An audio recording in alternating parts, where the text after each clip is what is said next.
Idiot stupid night అంతా ఎంతసేపు wait చేశాను తెలుసా? ఒక్క కాల్ లేదు, ఒక్క మెసేజ్ లేదు. బర్త్డే కదా, విష్ చేద్దామని కొంచెం కూడా కామన్ సెన్స్ లేదు కదా. అయినా నువ్వు నాకు లవ్వర్ గా దొరికినందుకు నేను సిగ్గుపడాల్సి వస్తుంది. ఎంతసేపు వెయిట్ చేశాను తెలుసా?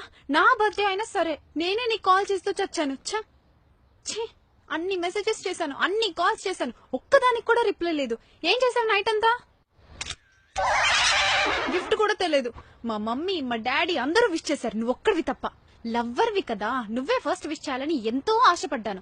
కానీ ఏసారి విష్ చేసావు? ఇప్పుడు వచ్చి ఇంత బాగుతున్నా హ్యాపీ బర్త్డే అని మాత్రం. మొన్న ఏమన్నావు? కాల్లో నేనే మెసేజ్ చేయాలి, నేనే కాల్ చేయాలి అని అన్నావు. ఇప్పుడు డైలీ 10-20 సార్లు నేనే కాల్ చేస్తున్నా, నేనే మెసేజ్. ఇంత బాగుతుంటే పిచ్చి, ఇంత బాగుతుంటే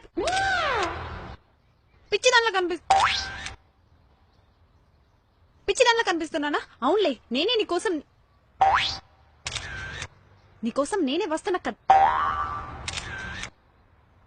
అది నా తప్పు. ముందేమో నువ్వే వెయిట్ చేసావాడివి,